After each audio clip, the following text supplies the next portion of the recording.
Bienvenue dans cette vidéo. Aujourd'hui, on va faire le devoir numéro 3 d'électronique. Donc, ça s'appelle circuit équivalent. Donc, qu'est-ce qu'on va devoir faire? C'est proposer un circuit original qui contient plusieurs sources, donc tension et courant, minimum une tension, minimum un courant, et plusieurs résistances, donc minimum 5, et ainsi de calculer les équivalents de Thevenin et de Norton, et ensuite simuler ce circuit sur LTSpice. Donc commençons. Première chose qu'il faut faire, c'est de simplifier le circuit. Alors on analyse un petit peu le circuit et on voit que R1 et R3 sont en parallèle. Donc commençons à calculer déjà ça. R1 est en parallèle avec R3. Calcul simple, 1 fois 4 sur 1 plus 4 égale à 0,8 ohm. Attention. Voilà, donc on pourra supprimer celui-là. On va un petit peu agrandir.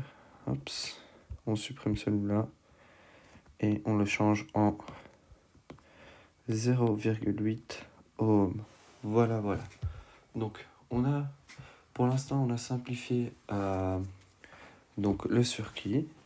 Deuxième chose qu'il faut faire, c'est... Donc on commence de commencer à trouver les équivalents de Thevenin et Norton. Et la première chose qu'il faut faire, si on n'a pas de source commandée ou source de tension commandée, on peut directement trouver la résistance équivalente. Donc comment faire? Donc première chose qu'il faut faire, c'est les sources de tension et de courant, soit les court-circuiter ou ou bien les fermer. Donc pour les sources de tension, il faut les court-circuiter, et les sources de courant, il faut les ouvrir. Donc tout simplement, les sources de courant, on va les ouvrir. Voilà, comme ça il n'y a pas de courant qui passe. Et ceux-là, on va les court-circuiter. Là, il faut une petite ligne. Donc, on peut commencer à calculer ou à voir quelle résistance est en parallèle, quelle résistance est en série. Donc, comment faire? On va partir du point A et on va aller vers le point B et on suit le circuit. Donc, on peut commencer. Donc, on va de A, R3, R5 qui va vers B. Donc, ça veut dire que R3 et R5 sont en série. Voilà, on continue. On va A, K, voilà. Donc ici, on voit que R2 est en série avec R5, mais aussi R3 et R2, ils sont en parallèle. Ensuite, on va de A, R4 à R5B, voilà. Donc ici, on voit que R4 et R5 sont en série, donc ici, série. Mais on voit que R2 et R4 et R3 sont en parallèle. Donc là, on peut écrire en calcul mathématique. Donc, tout simple. 5, un petit peu plus petit. Donc, 5 plus. Et on a dit que... Attendez, on va écrire autrement. On va faire R5 plus. Donc, cette résistance est en série avec tout ça. Et celui-là sont en parallèle. Donc, on va faire une parenthèse. On va dire que R4 est en parallèle avec R2 qui est en parallèle avec R3. Donc celui-là, on va écrire une petite équation. Donc 1, 4 plus 1 demi plus 1,0,8 doit être égal à 1 RL. Donc ça, c'est l'équation pour trouver soit parallèle ou soit vous faites ça fois ça divisé par ça plus ça, et tout ça fois ça divisé par tout ça plus ça. Avec cette équation, on va trouver que 1 demi est égal à RL. Et on va ajouter donc... on va juste un petit peu... Hop, ça je voulais pas. Un petit peu... Voilà, on va mettre un peu plus haut. Donc, on va trouver que... donc 5 plus 1 demi égale à 5,5, ou bien donc 11 demi. Donc, et ceci donc, vaut donc, notre résistance équivalente. N'oublions pas toujours mettre les ohms. Là, j'ai un peu mal écrit. Voilà, comme ça, c'est beau. On peut mettre aussi. Voilà. Première partie, on l'a faite. On a trouvé notre résistance équivalente. Donc, l'équivalence de Norton et de Thevenin. Donc ici, on va utiliser la loi de Kirchhoff avec les méthodes des nœuds pour trouver la tension en borne VA. Donc ici, on va l'appeler VA. Et ainsi, on va trouver le courant ISC qui va passer comme ça. Donc ISC. Donc première chose qu'on va faire, c'est... Ah oui, là j'ai oublié encore.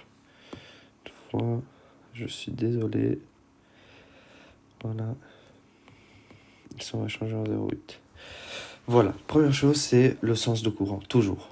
Donc, moi, ce que je fais, c'est ça, comme ça, puis ça va là, puis ça va ici, puis ça va là-bas, puis ça va là, ici, puis ici, et puis moi, ce que je fais, c'est aussi le sens donc, du voltage. Donc, je fais toujours l'opposé, hein, comme ça, puis comme ça, comme ça, c'est comme ça. Ensuite, comme on veut calculer donc, le courant qui va passer par A et B, il faut qu'on court-circuite A et B. Donc là, on va court-circuiter. Donc là, on va avoir un courant qui va passer. Donc on va l'appeler ISC. Et donc, on pourrait mettre une flèche qui va par là-bas. Donc, ici, on a tout ça. Donc, comme j'avais dit avant, donc on va faire la loi de Kirchhoff pour trouver donc le VA ici. Et avec ceci, on va pouvoir trouver donc le courant ISC. Donc, qu'est-ce qu'on va utiliser ici? La loi de Kirchhoff. Donc, ici, on a la loi de Kirchhoff. En vrai, on va le plutôt mettre là-bas, comme ça, on voit le circuit. On va juste copier. Voilà, et ceci, on peut delete. Donc, on va mettre... Oups. Voilà. Et on va commencer à faire donc notre loi de Kirchhoff. Donc je pense que c'est la première ou la deuxième, je sais plus. Mais en tout cas, c'est les courants qu'on va faire. Wow, qu'est-ce qui s'est passé? Toujours un truc bizarre. Bon, encore une fois du coup. Hop. Voilà. Donc, et on va choisir le nœud, celui-là. Donc le V1 qu'on a choisi. Donc, on a quelque chose qui va ici, ici. Donc il y a un entrant, donc il est juste subdivisé, voilà. Puis on a un entrant ici et 1, 2, 3 sortants. Donc qui vont comme ça. Et on a 2 entrants. Donc on pourra maintenant commencer à faire donc, l'équation. Donc d'abord on va faire les entrants. Donc ici on a 10 ampères qui rentrent, plus, donc ici c'est V1, donc pour le R4, hein, V1, celui-là, celui-là, donc on a V4, donc on a à 20 moins VA sur 4, voilà, on a les 1 entrant, et encore il faut rajouter les 5 ampères qui vont ici, donc qui rentrent.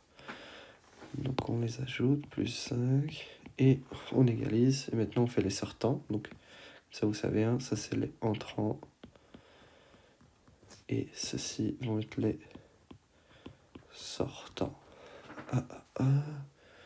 Donc on va prendre encore un autre. Et donc on a VA divisé par 0,8 plus VA moins 20 sur 2 plus...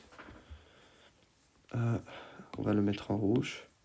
Plus ISC. ISC, c'est quoi? c'est celui-là. Et comment on pourrait le calculer? Mais tout simplement, VA, donc VA, comme il y a un courant qui va comme ça, on pourrait faire le sens de la tension comme ça. Et donc on pourrait faire VA moins... On va changer de couleur, donc voilà.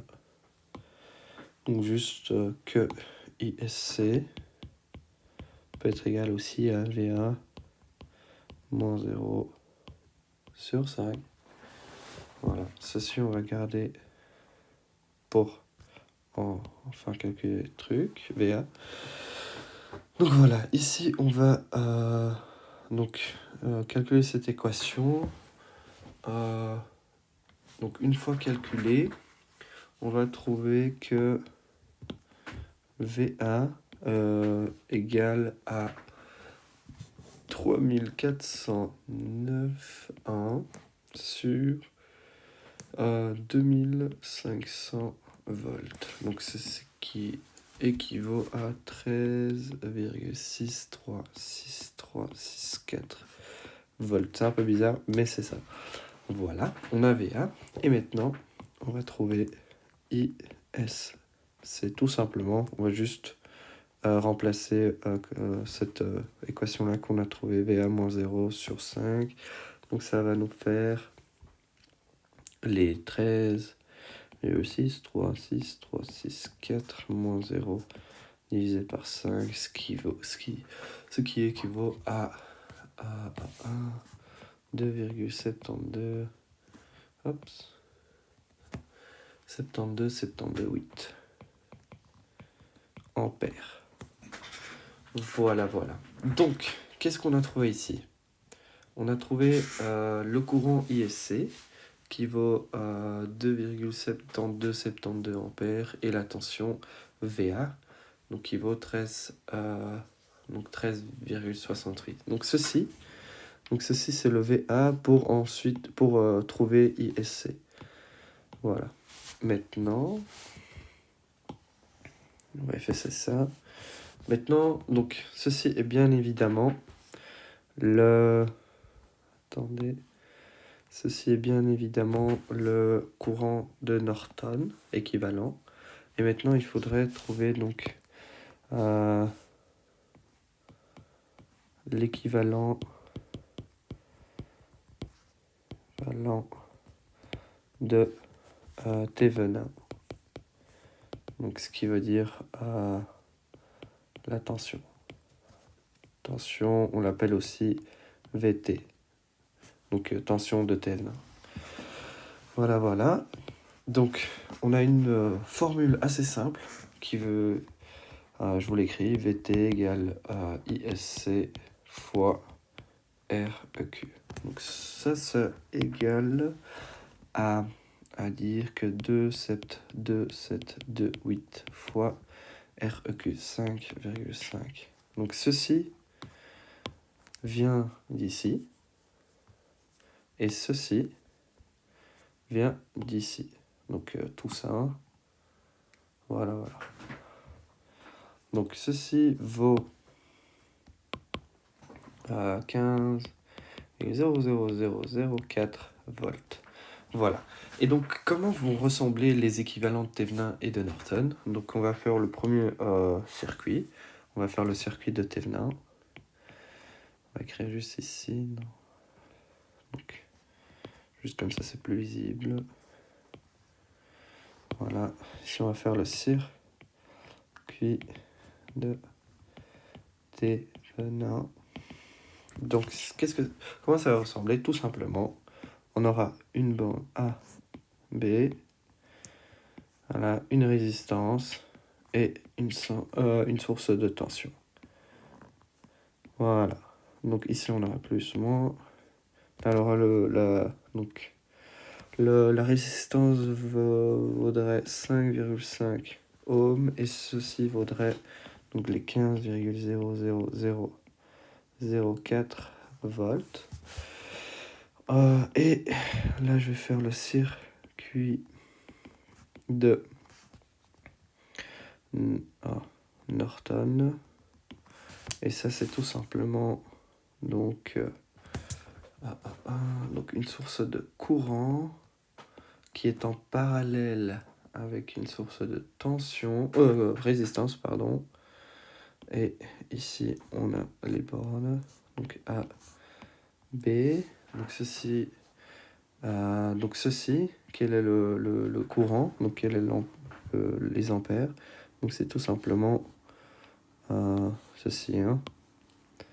Donc c'est les 2,7278 ampères. Et ceci est toujours 5,5 ohms. Il faut être d'accord que ceci et ceci sont équivalents, hein. Voilà. Donc maintenant, vérifions nos calculs. On vous voit ici, donc moi j'ai testé avec LTSpice. Donc ici on voit qu'on a 13,6365 qui vaut tout simplement ce qu'on a calculé le VA. Il a mis VB, moi je voulais VA, mais c'est pas si grave. Et ensuite on voulait savoir quel courant passe ici. Et c'est bien 2,7272,7. On a mis 8 parce que je pense que c'est un petit peu une erreur d'arrondir avec LTSpice. Donc voilà, on a calculé tout ça, le courant, la tension qui passe. Et maintenant, dans le devoir, il nous demande de calculer une résistance entre ces bornes-là pour bien vérifier que c'est bien 15 volts et la résistance équivalente vaut bien 5,5. Donc ce qui veut dire, c'est que quand on va tester ici, qu'on va mettre le fil qui va passer comme ça doit être égal à ceci et cela. Et ceci. Donc, let's go calculer. Donc, moi, ce que j'ai choisi, c'est de mettre une résistance de 5 ampères, de 5 ohms. Et ici aussi, on va mettre 5 ohms. Donc voilà. Donc ceci, on pourra calculer donc ici le diviseur de tension, ce qui nous donne donc le voltage fois 5 divisé par REQ, donc c'est 5,5 plus 5, ce qui nous donne une tension égale à 7,14 etc. volts. Et du coup aussi, on sait clairement calculer donc le courant. Et le courant, c'est bien, donc ça c'est en série. Donc il faudrait mettre ça en plus. Donc c'est 5,5 plus 5. Donc ce qui nous donne un 10,5. Et il faut faire juste V égale R fois I. Ce qui nous donne, donc pour le courant, c'est V divisé par R égale à I. Donc ce qui nous donne donc 15,0004 divisé par 10,5. Ce qui nous donne un total de 1,42857 ampères. Voilà. Voilà. Ici, donc, qu'est-ce qu'on a? Ici, on pourrait calculer par exemple un nœud qui va comme ça. Donc ici, on a 2 entrants plus 1 et on pourrait faire une méthode de nœud. Ou bien, on pourra tout simplement calculer le diviseur de courant, donc ce qui est juste ici. Formule très simple à appliquer. Et si on applique cela, cela nous donne aussi un 1,4287 ampères. Et donc on pourra aussi calculer le voltage qui passe. Donc la tension, hein. Et ça équivaut aussi à 7,14286 volts. Donc ce qu'on peut conclure que ce courant-là est équivalent à celui-là, déjà. Et maintenant, il faudrait encore savoir si ce courant-là, ce circuit-là, donc il est où là? Celui-là, s'il est bien équivalent à ces deux-là. Ces deux-là. Donc, comment moi je fais? On pourrait calculer ici, donc juste, on pourrait relier, faire les diviseurs de tension, courant ou méthode. Mais moi, j'ai juste testé avec LTSpice et je vais vous mettre les valeurs. Donc voilà, donc là on va vérifier avec donc LTSpice. Là je vous ai mis mes 3 circuits équivalents. Et donc on va les vérifier. Donc ici on pourrait voir que, donc on va prendre le premier, hein. Ici qu'on a 7,1428. Ici, donc on voudrait savoir quelle est la tension aux bornes. Et on trouve bien que c'est aussi 7,14. Et dans notre circuit qu'on a créé, on voudrait savoir quelles sont les tensions aux bornes. Et on trouve aussi bien 7,14. Maintenant, le courant, donc c'est avec le R-test que moi j'ai choisi. Il vaut bien aussi 1,42, 1,42. Et ici, il vaut aussi 1,42. Donc, ce qui veut dire que mon circuit est équivalent. Bam. Bam. Et encore une dernière chose qui nous demandait donc le devoir, c'est calculer donc VA en circuit ouvert. Donc ça veut dire que les bornes A et B, il n'y a aucun fil qui les relie. Donc A, B, et ça fait quelque chose comme ça. Donc, on va prendre notre circuit. Je pense que c'était celui-là. Ouais, voilà. Donc voilà, je vais un peu réarranger et on pourrait être d'accord que ici, donc comme il y a le ground, il n'y a rien qui passe, c'est 0 volts, donc 0 égale à V fois R fois I, donc il n'y a aucun courant qui passe. Loi d'Ohm. Donc pour calculer donc, en circuit ouvert, le VA, donc, qui se trouve juste ici, il faudrait faire une méthode des nœuds. Et donc tout simplement, circuit entrant égale à circuit rentrant. Et donc on commence VA moins V1 divisé par 2 plus VA divisé par 0,8 doit être égal à V1 moins VA divisé par 4 plus 10 plus 5. Donc ceci sont les entrants